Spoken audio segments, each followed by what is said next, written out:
अस्सलाम वालेकुम स्टूडेंट्स, मैं हूं मोहम्मद हाशिम हसन, आप लोगों को फिजिक्स पढ़ा रहा हूं। स्टूडेंट्स, प्रीवियस वीडियो के अंदर हमने प्रोजेक्टाइल मोशन की बेसिक्स को समझा और फिर हमने लीनियर प्रोजेक्टाइल मोशन की ट्रेजेक्टरी को सॉल्व किया था। स्टूडेंट्स, आज हमने ऑब्लीक प्रोजेक्टाइल मोशन की ट्रेजेक्टरी को सॉल्व करना है। उसके लिए ये डायग्राम है। इस डायग्राम के अंदर अगर आप देखें तो किसी प्रोजेक्टाइल को प्रोजेक्ट किया गया है किसी एंगल ऑफ प्रोजेक्शन पे, यानी इनिशियल वेलोसिटी एक्स एक्सिस के साथ थीटा एंगल बना रही है। अगर हम इनिशियल वेलोसिटी को उसके कंपोनेंट्स में तोड़ें तो इनिशियल वेलोसिटी का एक्स कंपोनेंट आएगा वी आई कॉस थीटा और इनिशियल वेलोसिटी का वाई कंपोनेंट जो वर्टिकल कंपोनेंट है वो आएगा वी आई साइन थीटा। तो स्टूडेंट्स, यहीं से हम शुरुआत करेंगे। Initial velocity in horizontal axis कितनी है? इनिशियल वेलोसिटी हॉरिजेंटल एक्सिस में स्टूडेंट्स वी आई एक्स इक्वल है we I cos of theta के। अब स्टूडेंट्स, हमने इनिशियल वेलोसिटी लिखनी है वर्टिकल एक्सिस के लिए। वर्टिकल एक्सिस में इनिशियल वेलोसिटी है वी आई वाई। हम लिख लेंगे V I Y is equal to we I sine theta. Students, ये दोनों इक्वेशंस आपको जुबानी याद होनी चाहिए क्योंकि इन इक्वेशंस का इस्तेमाल आगे आने वाली डेरिवेशन के अंदर भी होगा। अब स्टूडेंट्स, फाइनल वेलोसिटी निकालनी है हॉरिजॉन्टल एक्सिस के अंदर, हॉरिजॉन्टल एक्सिस के अंदर यानी एक्स एक्सिस के अंदर। तो स्टूडेंट्स, उसके लिए हम एक इक्वेशन ऑफ मोशन जो है V F is equal to we I plus A T का इस्तेमाल करेंगे। स्टूडेंट्स, हॉरिजॉन्टल एक्सिस के लिए सॉल्व कर रहे हैं तो वी एफ की जगह पे लिख सकते हैं वी एफ एक्स, वी आई की जगह पे लिख सकते हैं वी आई एक्स और ए की जगह पे लिख सकते हैं ए एक्स। अब स्टूडेंट्स, हम जानते हैं कि एक्स एक्सिस में एक्सेलरेशन की वैल्यू 0 होती है तो ए एक्स की जगह पे 0 पुट किया जा सकता है। वी एफ एक्स स्टूडेंट्स किसके इक्वल आ जाएगा? वी आई एक्स की वैल्यू कितनी है? We I cos theta. यहां पे आ जाएगा we I cos theta plus A X की जगह पे स्टूडेंट्स 0 पुट कर दें, टी एज इट इज आ जाएगा। 0 मल्टीप्लाई बाय टी 0, तो वी एफ एक्स इक्वल आ जाएगा वी आई कॉस थीटा के। एक बात नोट करें स्टूडेंट्स कि इनिशियल वेलोसिटी एक्स एक्सिस में कितनी थी? वी आई कॉस थीटा, और फाइनल वेलोसिटी एक्स एक्सिस में कितनी है? We I cos theta. यानी हमने एक दफा फिर ये प्रूव कर दिया है कि एक्स एक्सिस में वेलोसिटी के अंदर कोई चेंज नहीं आता, यानी एक्स एक्सिस में एक्सेलरेशन की वैल्यू 0 होती है। अब स्टूडेंट्स, हमने फाइनल वेलोसिटी कैलकुलेट करनी है वर्टिकल एक्सिस में। उसके लिए हम इक्वेशन लिखेंगे V F is equal to we I plus A T. अब चूंकि वर्टिकल एक्सिस के लिए कैलकुलेशंस कर रहे हैं तो वी एफ की जगह पे आ जाएगा वी एफ वाई, वी आई की जगह पे आ जाएगा वी आई वाई और ए की जगह पे आ जाएगा स्टूडेंट्स ए वाई। स्टूडेंट्स, हम जानते हैं कि वर्टिकल एक्सिस में ग्रेविटेशनल फोर्स लगती है जिसकी वजह से ग्रेविटेशनल एक्सेलरेशन पैदा होता है, इसलिए ए वाई की जगह पे हम लिख सकते हैं जी। लेकिन स्टूडेंट्स, एक पॉइंट समझना है और वो ये कि हम हर उस क्वांटिटी को नेगेटिव साइन असाइन करेंगे जो इनिशियल वेलोसिटी के ऑपोजिट होगी। अब चूंकि हम वर्टिकल एक्सिस की बात करते हैं तो वर्टिकल एक्सिस में इनिशियल वेलोसिटी की डायरेक्शन क्या है? अपवर्ड, और ग्रेविटेशनल एक्सेलरेशन की डायरेक्शन क्या होती है? डाउनवर्ड। इसलिए जी की जगह पे हम सिंपल जी नहीं लिखेंगे बल्कि माइनस जी लिखेंगे। अब स्टूडेंट्स, कैलकुलेशंस को आगे करते हैं। V F Y as it is, V I Y की जगह पे स्टूडेंट्स आएगा V I sine theta, we I sine theta. A Y की जगह पे आ जाएगा माइनस जी और ये टी आ जाएगा स्टूडेंट्स एज इट इज। तो ये है हमारे पास final velocity in vertical axis. अब स्टूडेंट्स, हमने इक्वेशन लिखनी है रिजल्टेंट फाइनल वेलोसिटी के लिए। उसके लिए हम वेक्टर फॉर्म लिख सकते हैं फाइनल वेलोसिटी की इस तरह से कि वी एफ इक्वल होता है V F X I unit vector plus V F Y J unit vector. V F as it is आ जाएगा, वी एफ एक्स की वैल्यू कितनी है? वी आई कॉस थीटा और I unit vector as it is plus का sine as it is. V F Y की value कितनी है? We I sine theta minus ji T. ये है final velocity in vertical axis और साथ में आ जाएगा जे यूनिट वेक्टर। स्टूडेंट्स, ये है फाइनल वेलोसिटी की वेक्टर फॉर्म, ये भी आपने नोट कर लेनी है। अब स्टूडेंट्स हमने फाइनल वेलोसिटी की मैग्नीट्यूड कैलकुलेट करनी है। हम पढ़ के आए हैं कि किसी भी वेक्टर की मैग्नीट्यूड का ये फॉर्मूला होता है, a is equal to under root A X square plus A Y square. तो फिर फाइनल वेलोसिटी की मैग्नीट्यूड का फॉर्मूला क्या बनेगा, V F is equal to under root V F X square plus V F Y square. अब students आप इस equation को एक और तरह से लिख सकते हैं, V F as it is लिख लें, square root students as it is आ जाएगा, वी एफ एक्स की वैल्यू कितनी है, वी आई कॉस थीटा, तो हम लिख सकते हैं वी आई cos theta, V F X का स्क्वायर है तो वी आई कॉस थीटा का स्क्वायर आ जाएगा, प्लस एज इट इज लिखें वी एफ वाई की वैल्यू कितनी है, we I sine theta minus ji T, इसका भी स्क्वायर आ जाएगा। स्टूडेंट्स ये हमने फाइनल वेलोसिटी की मैग्नीट्यूड को एक और तरह से लिखा है, ये भी आपने नोट कर लेना है। अब हमने फाइनल वेलोसिटी की डायरेक्शन कैलकुलेट करनी है, और अगर हमारे पास कोई भी वेक्टर ए हो तो उसकी डायरेक्शन कैसे कैलकुलेट करते थे, phi is equal to tan inverse A Y over A X. तो स्टूडेंट्स फाइनल वेलोसिटी की डायरेक्शन कैसे फाइंड कर सकते हैं, phi is equal to tan inverse V F Y over V F X. अब इस इक्वेशन के अंदर वैल्यूज पुट करें students, phi is equal to tan inverse V F Y की क्या वैल्यू है, we I sine theta minus ji T, और we F X की क्या वैल्यू है, we I cos theta. Students ये हमने डायरेक्शन ऑफ फाइनल वेलोसिटी को एक और तरह से लिख लिया है, ये भी आपने नोट कर लेना है। अब इसके बाद स्टूडेंट्स ये जो सारी कहानी है ये हमने डायग्राम्स की मदद से समझनी है। हम जानते हैं कि एक्स एक्सिस के अंदर कोई फोर्स नहीं लग रही, एक्स एक्सिस में बॉडी मूव करती है इनर्शिया की वजह से, तो एक्स एक्सिस में वेलोसिटी के अंदर कोई चेंज नहीं आएगा, यानी एक्स एक्सिस में कोई एक्सेलरेशन भी पैदा नहीं होगा। इसलिए पूरी की पूरी ट्रेजेक्टरी के दौरान वेलोसिटी का एक्स कंपोनेंट हमेशा कांस्टेंट रहेगा।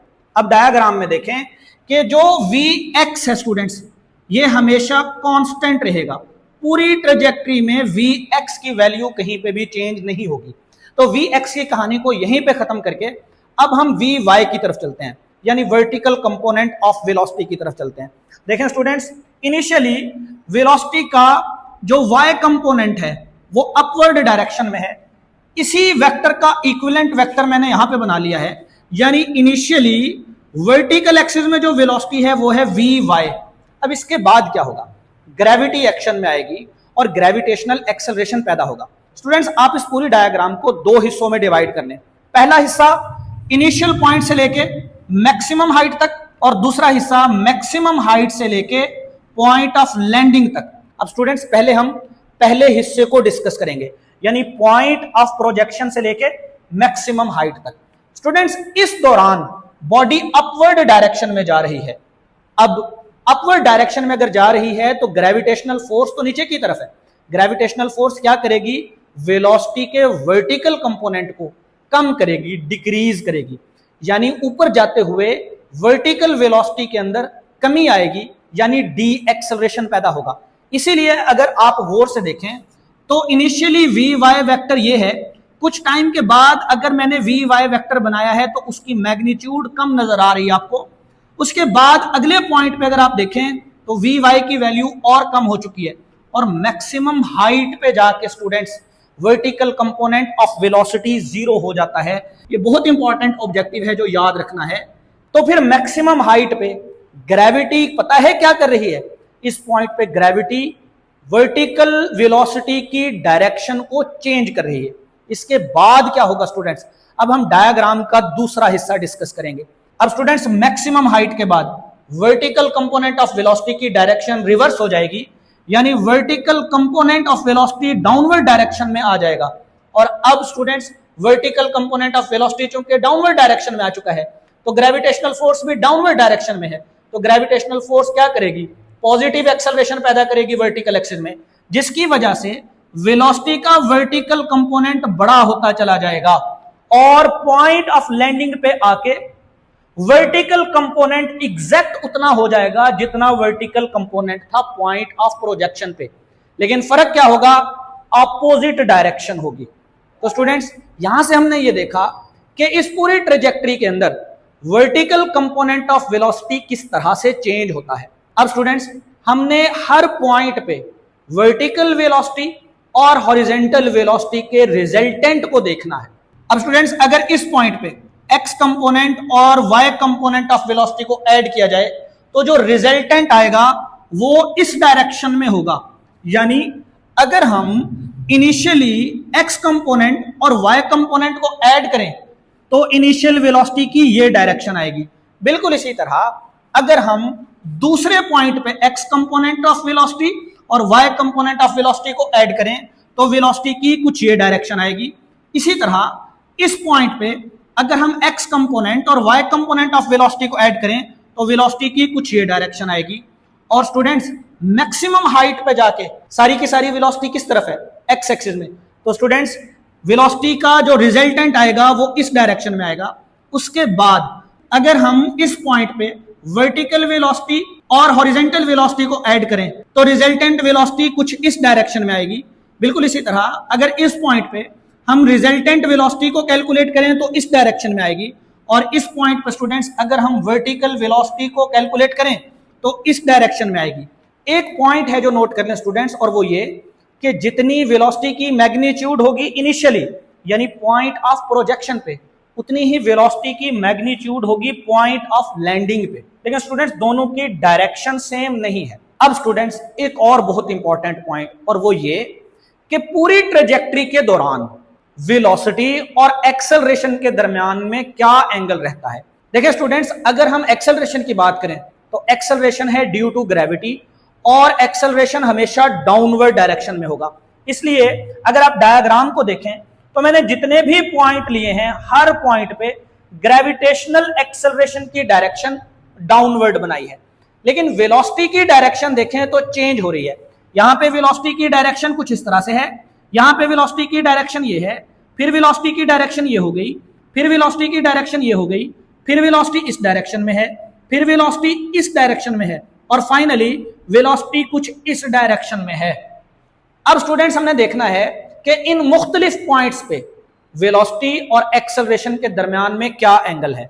अब स्टूडेंट्स तवज्जो कीजिएगा, अगर हम देखें तो ग्रेविटेशनल एक्सेलरेशन 90 डिग्री का एंगल बना रहा है एक्स एक्सिस के साथ, और अगर यह है एंगल ऑफ प्रोजेक्शन यानी थीटा और यह है 90 डिग्री, तो अगर मैं आपसे पूछूं कि बताएं ग्रेविटेशनल एक्सेलरेशन और वेलोसिटी के दरमियान में क्या एंगल है, तो हम लिख सकते हैं 90 प्लस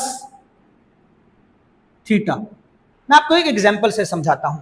अगर एंगल ऑफ प्रोजेक्शन की वैल्यू है 30 डिग्री, तो बताएं वेलोसिटी और एक्सेलरेशन के दरमियान में क्या एंगल है, 90 प्लस 30 यानी 120 डिग्री।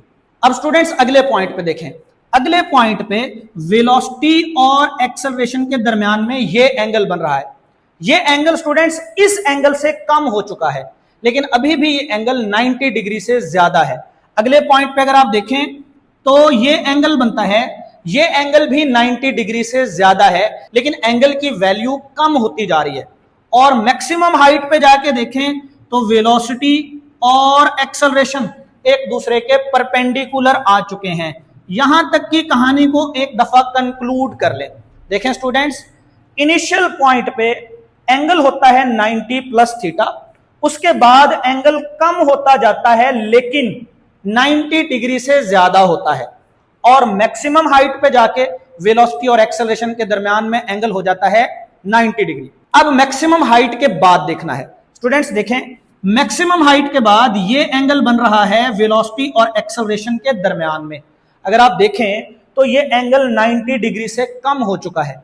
इसका मतलब ये है कि मैक्सिमम हाइट के बाद वेलोसिटी और एक्सेलरेशन के दरमियान में एंगल 90 डिग्री से कम हो जाता है। अगला पॉइंट देखें तो एंगल और कम हो चुका है वेलोसिटी और एक्सेलरेशन के दरमियान में। अब स्टूडेंट्स अगर फाइनल पॉइंट की बात करें तो फाइनल पॉइंट को एक दफा ध्यान से समझ लें।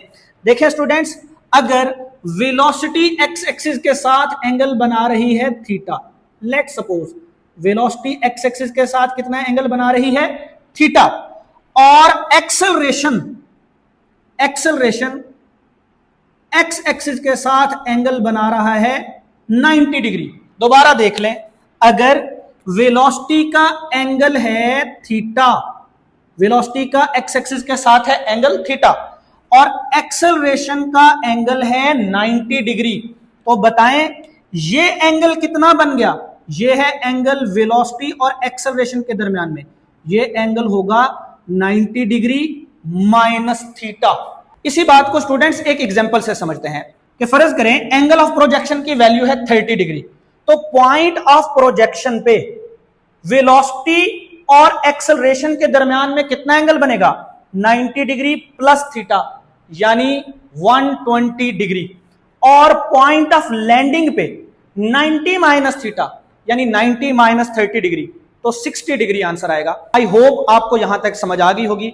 अब नेक्स्ट बोर्ड में हमने कैलकुलेट करना है हाइट ऑफ प्रोजेक्टाइल को, टाइम ऑफ फ्लाइट को और रेंज ऑफ प्रोजेक्टाइल। अब हमने कैलकुलेट करना है हाइट ऑफ प्रोजेक्टाइल को।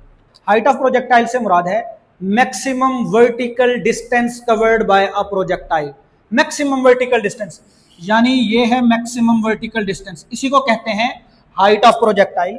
तो हाइट ऑफ प्रोजेक्टाइल को हम किस तरह से डिफाइन कर सकते हैं? The maximum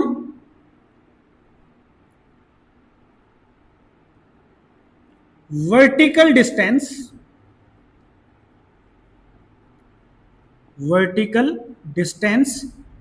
covered by a projectile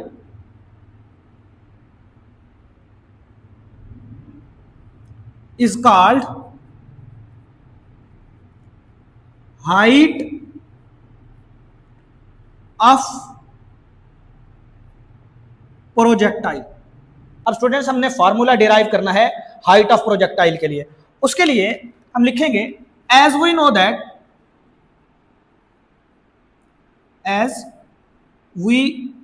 that students third equation of motion क्या थी? 2as is equal to vf square minus vi square. लेकिन स्टूडेंट्स एक बात याद रखनी है कि जब हम कैलकुलेशंस कर रहे होंगे वर्टिकल एक्सिस के लिए, तो किसी भी इक्वेशन को वर्टिकल एक्सिस के लिए मॉडिफाई किया जाएगा, और जब हम कैलकुलेशंस कर रहे होंगे हॉरिजॉन्टल एक्सिस के लिए, तो किसी भी इक्वेशन को हॉरिजॉन्टल एक्सिस के लिए मॉडिफाई किया जाएगा। देखें, हाइट चूंकि वर्टिकल एक्सिस में है, तो हमने अब इस इक्वेशन को मॉडिफाई करना है वर्टिकल एक्सिस के लिए। 2 आएगा students as it is, a की जगह पे आएगा माइनस g, क्योंकि ग्रेविटेशनल एक्सेलरेशन क्या होता है? इक्वल टू g, और माइनस का साइन हर उस क्वांटिटी को असाइन किया जाएगा जो इनिशियल वेलोसिटी के अपोजिट होगी। क्योंकि वर्टिकल एक्सिस में इनिशियल वेलोसिटी अपवर्ड डायरेक्शन में है और ग्रेविटेशनल एक्सेलरेशन डाउनवर्ड डायरेक्शन में है, तो फिर g के साथ हम माइनस का साइन लगाएंगे। s की जगह पे स्टूडेंट्स हम लिख देंगे h, इसी तरह vf की जगह पे आएगा vfy स्क्वायर और vi की जगह पे आएगा viy स्क्वायर। अब स्टूडेंट्स चूंकि हम मैक्सिमम हाइट कैलकुलेट कर रहे हैं, तो हमारे पास फाइनल पॉइंट कौन सा है? ये है फाइनल पॉइंट, और इस पॉइंट पे जाके final velocity in vertical axis की वैल्यू क्या हो जाती है? 0। तो फिर ये बन जाएगा माइनस 2gh इक्वल का साइन एज इट इज, और vfy की जगह पे क्या पुट करेंगे? 0 का स्क्वायर माइनस viy की वैल्यू क्या थी students? vi sine theta whole square आ जाएगा। अब ये है minus 2gh as it is, equal का साइन एज इट इज, 0 का स्क्वायर लेंगे तो 0 माइनस vi स्क्वायर और साइन स्क्वायर थीटा। दोनों साइड पे स्टूडेंट्स माइनस कट जाएगा, तो h किसके इक्वल आएगा? h इक्वल आएगा vi square sine square theta over 2g। ये है स्टूडेंट्स हाइट ऑफ प्रोजेक्टाइल की इक्वेशन। लेकिन हमने एमसीक्यू सॉल्व करने के लिए इस इक्वेशन को कुछ और तरह से भी लिखना है। हाइट किसके इक्वल है students? h is equal to vi square sine square theta. इसे मैं ऐसे लिख सकता हूं, vi sine theta into vi sine theta over 2g। अब स्टूडेंट्स आपको याद है कि viy किसके इक्वल होता है? vi साइन थीटा के। तो यहां पे चूंकि 2 दफा वी आई साइन थीटा लिखा हुआ है तो हम 2 दफा क्या लिख सकते हैं, वी आई वाई। हाइट की एक और इक्वेशन बन जाएगी, h is equal to we I Y square divided by 2g। ये इक्वेशन भी आपने याद रखनी है एमसीक्यूज सॉल्व करने के लिए। अगर आपको इनिशियल वेलोसिटी वर्टिकल एक्सिस में गिवन हो तो हम हाइट की वैल्यू कैलकुलेट कर सकते हैं। अब स्टूडेंट्स ये देखना है कि हाइट ऑफ प्रोजेक्टाइल किन किन फैक्टर्स पे डिपेंड करती है। इक्वेशन हमें ये बता रही है कि height of projectile initial velocity के स्क्वायर के डायरेक्टली प्रोपोर्शनल है। तो हम लिख सकते हैं कि हाइट डायरेक्टली प्रोपोर्शनल है वी आई स्क्वायर के। दूसरा किस फैक्टर पे डिपेंड करती है, हाइट डायरेक्टली प्रोपोर्शनल है साइन स्क्वायर थीटा के, यानी हाइट डायरेक्टली प्रोपोर्शनल है साइन स्क्वायर थीटा के। अब इन्हीं 2 पॉइंट्स को हम एक और तरह से लिख सकते हैं स्टूडेंट्स, यहां से h1 ओवर h2 इक्वल आ जाएगा we I one square divided by V I two square के। और यहां से students h1 over h2 equal आ जाएगा sine square theta 1 over sine square theta 2 के। ये 2 पॉइंट्स भी आपने अपनी बुक्स पे लिख लेने हैं। तो स्टूडेंट्स आई होप आपको हाइट ऑफ प्रोजेक्टाइल की समझ आ गई हो। अब हाइट ऑफ प्रोजेक्टाइल को कैलकुलेट करने के बाद हमने कैलकुलेट करना है time of flight. Time of flight, time of flight वो टाइम है जिसके अंदर प्रोजेक्टाइल पॉइंट ऑफ प्रोजेक्शन से पॉइंट ऑफ लैंडिंग तक का डिस्टेंस ट्रेवल करता है। तो किस तरह से डिफाइन करेंगे टाइम ऑफ फ्लाइट को, हम लिख सकते हैं the time taken by the projectile, taken by the projectile from point of projection, point of projection to the point of landing is called time of flight, time of flight। अब students time of flight की derivation करनी है और time of flight की derivation करने के लिए हम अगेन एक इक्वेशन ऑफ मोशन का सहारा लेंगे, second equation of motion. Second equation of motion क्या है, एज वी नो दैट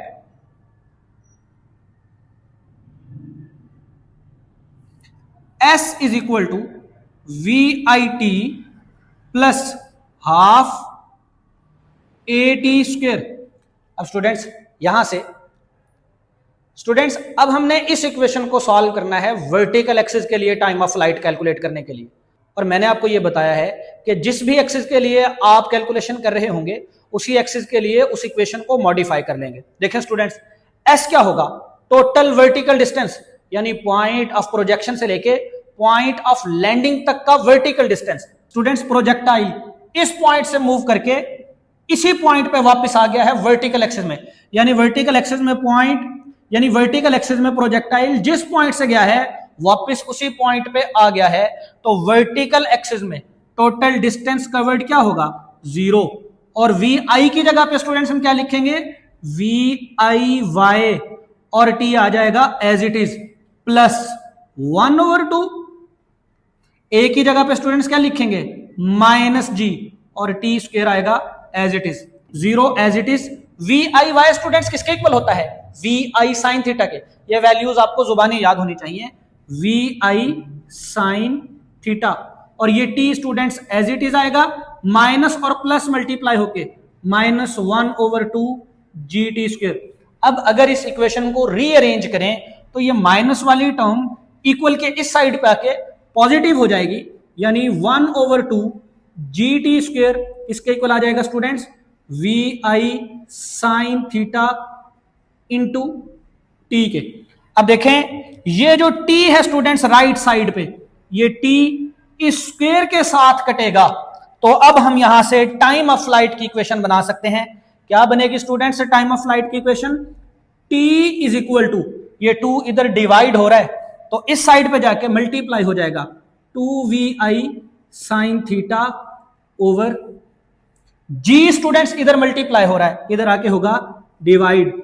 तो टाइम ऑफ फ्लाइट की क्या इक्वेशन है? टाइम ऑफ फ्लाइट की इक्वेशन है t is equal to 2vi sine theta over g। इस इक्वेशन को अब हमने एक और अंदाज में लिखना है। t लेफ्ट साइड पे इक्वेशन के एज इट इज आएगा, इक्वल का साइन एज इट इज आएगा, ये 2 एज इट इज आएगा, और vi साइन थीटा स्टूडेंट्स किसके इक्वल होता है? vi के। तो हम यहां पे लिख लेंगे vi डिवाइडेड बाय g। अब स्टूडेंट्स अगर हमारे पास टाइम की वैल्यू हो तो हम vi की वैल्यू कैलकुलेट कर सकते हैं, और अगर vi यानी initial velocity in vertical axis हो तो इस फॉर्मूले में वैल्यू पुट करके हम टाइम ऑफ फ्लाइट की वैल्यू भी कैलकुलेट कर सकते हैं। अब हमने ये देखना है कि टाइम ऑफ फ्लाइट किन किन फैक्टर्स पे डिपेंड करता है। तो देखें students, time of flight vi के डायरेक्टली प्रोपोर्शनल है, यानी time of flight directly proportional है इनिशियल वेलोसिटी के। और टाइम ऑफ फ्लाइट एक और फैक्टर पे डिपेंड करता है, थीटा। थीटा क्या है स्टूडेंट्स? Angle of projection. तो हम लिख सकते हैं कि टाइम डायरेक्टली प्रोपोर्शनल है साइन थीटा के। इन दोनों पॉइंट्स को स्टूडेंट्स हम एक और तरह से लिख सकते हैं, क्योंकि टाइम डायरेक्टली प्रोपोर्शनल है vi के, तो t1 ओवर t2 इक्वल आएगा vi1 ओवर vi2 के। दूसरा, टाइम चूंकि साइन थीटा के डायरेक्टली प्रोपोर्शनल है तो t1 ओवर t2 इक्वल आएगा sign theta 1 over sine theta 2 के। ये दोनों पॉइंट्स भी आपने नोट कर लेने हैं, ये भी ऑब्जेक्टिव्स को सॉल्व करने के लिए काम आएंगे। यहां तक students I hope time of flight की भी आपको समझ आ गई होगी। अब हमने कैलकुलेट करना है रेंज ऑफ प्रोजेक्टाइल। जी स्टूडेंट्स, अब हमने कैलकुलेशन करनी है रेंज ऑफ प्रोजेक्टाइल के लिए। रेंज ऑफ प्रोजेक्टाइल क्या होती है?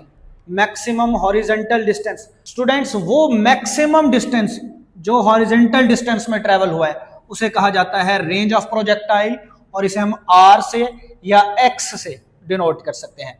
रेंज ऑफ प्रोजेक्टाइल की डेफिनेशन फिर किस तरह से होगी? The maximum horizontal distance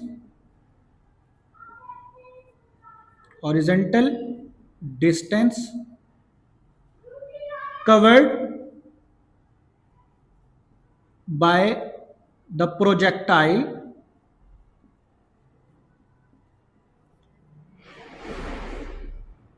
is called range of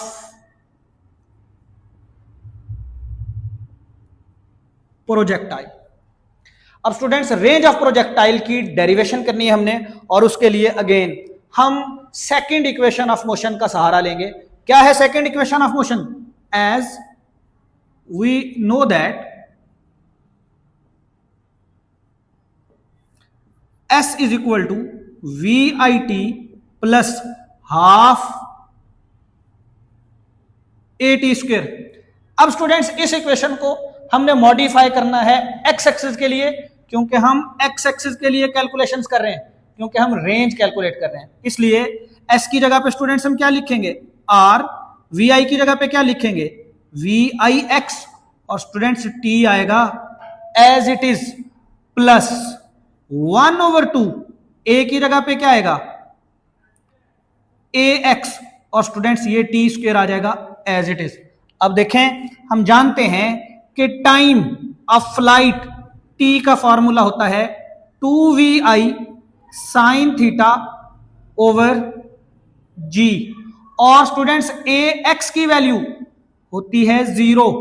x axis में कोई एक्सेलरेशन नहीं होता, तो ये दोनों वैल्यूज जब इस इक्वेशन में पुट करेंगे तो r इक्वल आएगा, vix की जगह पे हम लिखेंगे vi cos थीटा, और t की जगह पे स्टूडेंट्स क्या लिखेंगे?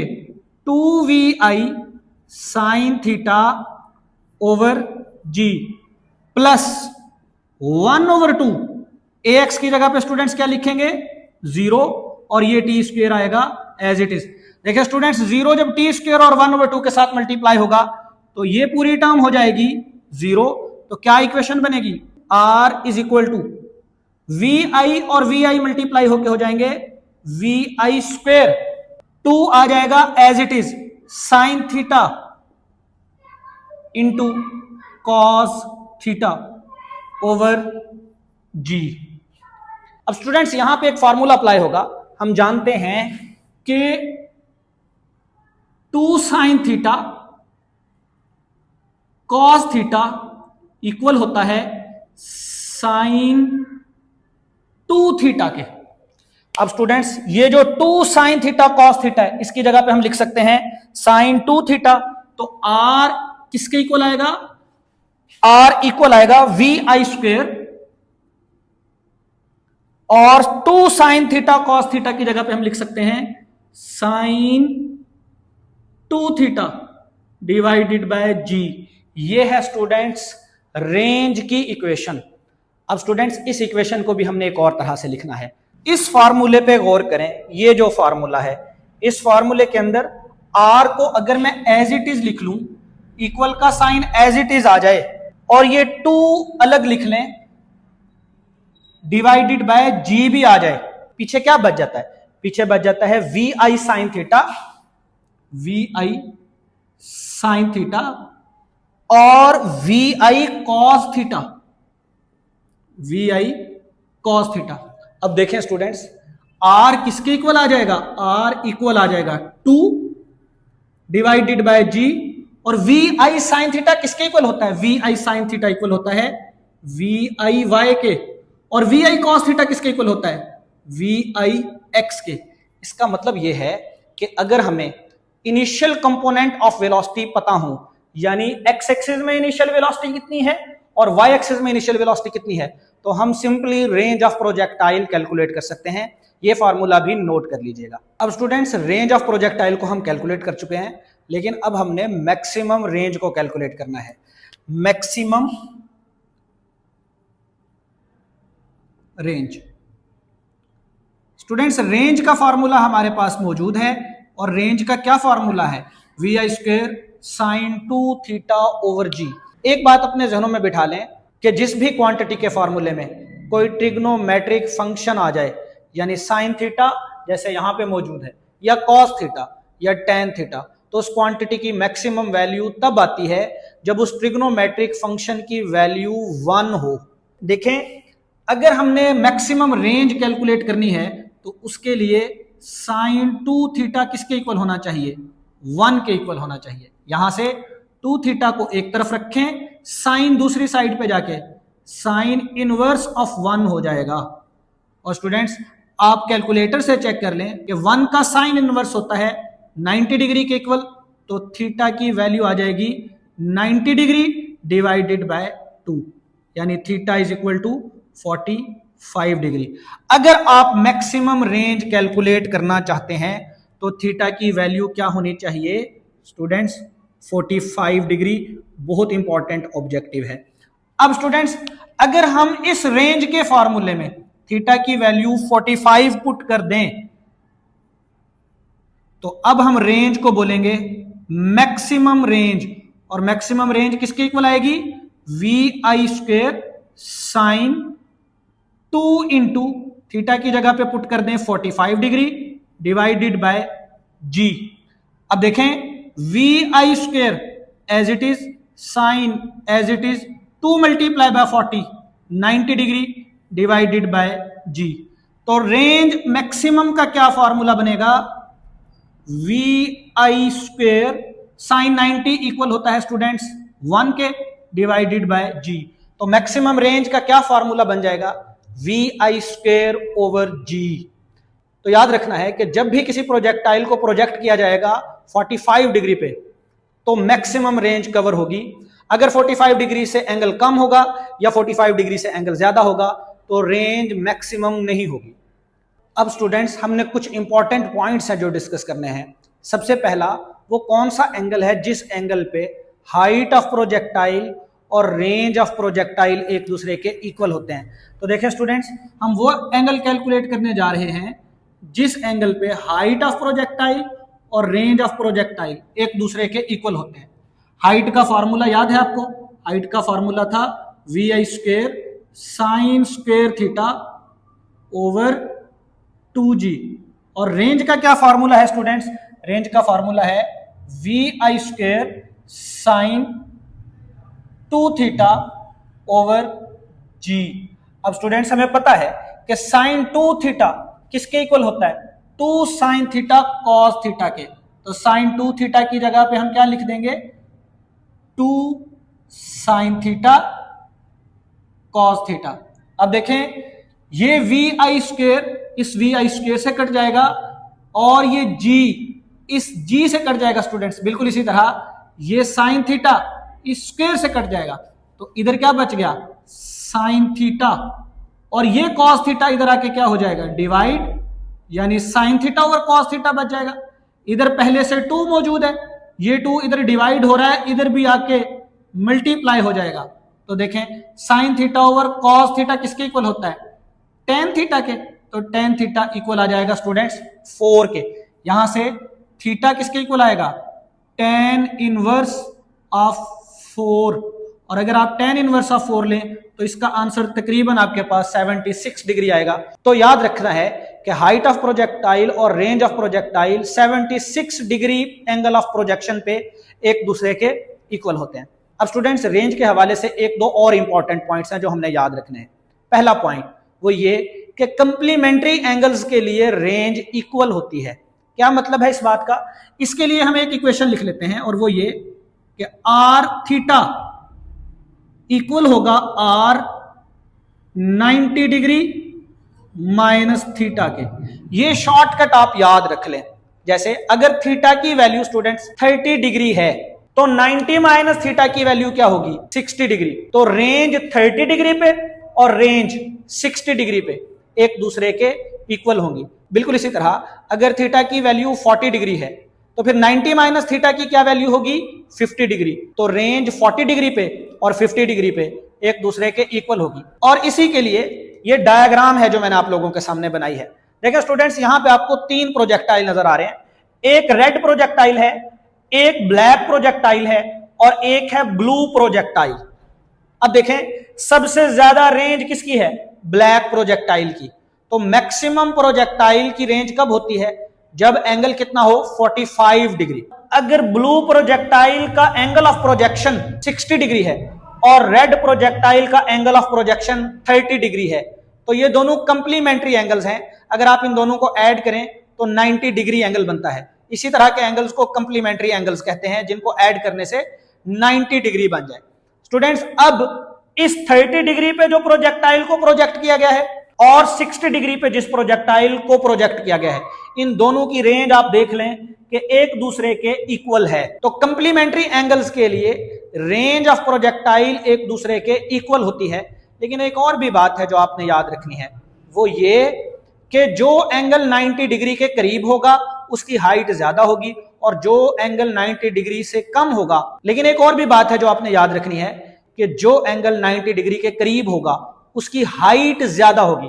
देखें, 60 डिग्री चूंकि 90 डिग्री के करीब है तो 60 डिग्री की हाइट ज्यादा है और 30 डिग्री चूंकि 90 डिग्री से दूर है तो इसकी हाइट कम होगी। तो हम इस पॉइंट को इस तरह से लिख सकते हैं कि height of 90 degree minus theta is greater than height of theta.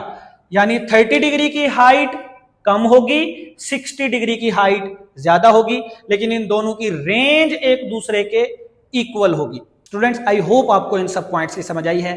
अब हमने नेक्स्ट बोर्ड पे एक फार्मूला शीट और की पॉइंट्स को डिस्कस करना है। वीडियो को स्किप नहीं करना अभी। जी स्टूडेंट्स, हम प्रोजेक्टाइल मोशन को बड़ी डिटेल से डिस्कस कर चुके हैं। अब हमने प्रोजेक्टाइल मोशन से सारा जो निचोड़ है वो निकाल के इस बोर्ड पे लिख दिया है। स्टूडेंट्स, बहुत सारी बातें वो हैं जो आपने अभी तक नोट कर ली होंगी। उनमें से बहुत सारी बातें यहाँ पे लिखी हैं, लेकिन कुछ नए पॉइंट्स भी हैं जो आप लोगों ने याद रखने हैं। सबसे पहले एक्स एक्सिस में कोई फोर्स नहीं लगती, यानी एफ एक्स की वैल्यू जीरो, एक्स एक्सिस में एक्सेलरेशन की वैल्यू जीरो रहती है, एक्स एक्सिस में वेलोसिटी कांस्टेंट रहती है, एक्स एक्सिस में इनिशियल वेलोसिटी वी आई कॉस थीटा के इक्वल होती है, वाई एक्सिस में जो फोर्स होती है वो बॉडी के वेट के इक्वल होती है, वाई एक्सिस में जो एक्सेलरेशन होता है वो ड्यू टू ग्रेविटी होता है, यानी इक्वल टू जी होता है, वाई एक्सिस में जो वेलोसिटी होती है वो चेंज होती रहती है। जब बॉडी अपवर्ड डायरेक्शन में जाती है तो वेलोसिटी का वाई कंपोनेंट डिक्रीज होता है, जब बॉडी डाउनवर्ड डायरेक्शन में जाती है तो वेलोसिटी का वाई कंपोनेंट इंक्रीज होता है। मैक्सिमम हाइट पे जाके वेलोसिटी का वर्टिकल कंपोनेंट जीरो हो जाता है। इनिशियल वेलोसिटी वाई एक्सिस में वी आई sine theta, final velocity y axis में वी आई साइन थीटा माइनस जी टी, सारी कैलकुलेशंस कर ली हैं। रेंज या हॉरिजेंटल डिस्टेंस इक्वल होता है we I X into T के, प्रीवियस वीडियो में प्रूव किया। वी आई एक्स की जगह पे आप वी आई कॉस थीटा पुट कर सकते हैं, वी आई एक्स किसके इक्वल है, वी आई कॉस थीटा, तो ये बन जाएगा आर या एक्स इक्वल आ जाएगा we I cos theta into T के। रेंज इक्वल होता है we I square sine two theta over g, हमने प्रूव किया। यही इक्वेशन मैंने आपको एक और तरह से लिखवाई, two we I x v I y over g के। स्टूडेंट्स हाइट या वर्टिकल डिस्टेंस इक्वल होता है 1/2 जी टी स्क्वायर के। ये फॉर्मूला कब डिराइव किया था हमने, जब हमने लीनियर प्रोजेक्टाइल मोशन पढ़ा था। और ऑब्लिक प्रोजेक्टाइल मोशन के लिए हाइट किसके इक्वल आ जाएगी, वी आई square sine square theta over 2g के। बिल्कुल इसी तरह time of flight linear projectile के लिए हमने कैलकुलेट किया था 2h ओवर जी, और ऑब्लिक प्रोजेक्टाइल मोशन के लिए आया था 2vi साइन थीटा ओवर जी। टाइम मैक्सिमम कब होता है, जब एंगल हो 90 डिग्री, तो जब आप यहां पे 90 पुट करेंगे तो 2vi ओवर जी बन जाएगा टाइम मैक्सिमम के इक्वल। अब इन्हीं फार्मूला से देखें, हमने ये पढ़ा था कि रेंज डायरेक्टली प्रोपोर्शनल होती है वी आई स्क्वायर के, तो हम लिख सकते हैं R1 over R2 is equal to we I one square over V I two square. Range directly proportional होती है साइन 2 थीटा के, तो हम लिख सकते हैं R1 over R2 is equal to sine 2 theta 1 over sine 2 theta 2। इसी तरह स्टूडेंट्स हाइट डायरेक्टली प्रोपोर्शनल होती है किसके, वी आई स्क्वायर के, तो हम लिख सकते हैं height is directly proportional to we I square, यानी h1 over h2 is equal to we I one square over V I two square. इसी तरह हाइट डायरेक्टली प्रोपोर्शनल होती है साइन स्क्वायर थीटा के, तो हम लिख सकते हैं h1 over h2 is equal to sine square theta 1 over sine square theta 2। बिल्कुल इसी तरह स्टूडेंट्स टाइम डायरेक्टली प्रोपोर्शनल होता है वी आई के, तो हम लिख सकते हैं t1 over t2 is equal to we I one over V I two. इसी तरह टाइम डायरेक्टली प्रोपोर्शनल होता है साइन थीटा के, तो हम लिख सकते हैं t1 over t2 is equal to sine theta 1 over sine theta 2। अब टाइम के लिहाज से आपने एक बात याद रखनी है कि ये जो इक्वेशन है टाइम की, ये पॉइंट ऑफ प्रोजेक्शन से पॉइंट ऑफ लैंडिंग तक का टाइम है। लेकिन अगर मैं आपसे कहूं कि बताएं कितना टाइम लगेगा पॉइंट ऑफ प्रोजेक्शन से मैक्सिमम हाइट तक, तो हाफ टाइम लगेगा। जब आप इस इक्वेशन को हाफ करेंगे तो आपके पास टाइम की वैल्यू आएगी we I sine theta over g. बिल्कुल इसी तरह मैक्सिमम हाइट से पॉइंट ऑफ लैंडिंग तक कितना टाइम लगता है, we I sine theta over g, यानी जितना टाइम पॉइंट ऑफ प्रोजेक्शन से मैक्सिमम हाइट तक लगता है उतना ही टाइम मैक्सिमम हाइट से पॉइंट ऑफ लैंडिंग तक लगता है। इसके बाद याद रखना है मैक्सिमम रेंज आपको मिलती है 45 डिग्री पे, और मैक्सिमम रेंज का फार्मूला हमने डिराइव किया था V I square over G. Range for complementary angles equal होती है, यानी R theta is equal to R 90 degree minus theta. इसका मतलब भी मैंने आपको समझाया था बड़ी डिटेल के अंदर, लेकिन याद रखें कि 90 डिग्री माइनस थीटा की हाइट थीटा हाइट से ज्यादा होगी। इसके बाद स्टूडेंट्स 76 डिग्री पे हाइट और रेंज एक दूसरे के इक्वल हो जाती हैं।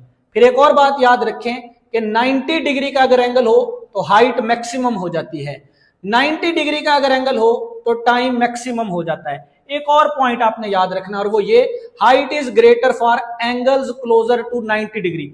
एंगल जितना 90 डिग्री के करीब होगा हाइट उतनी ज्यादा होगी।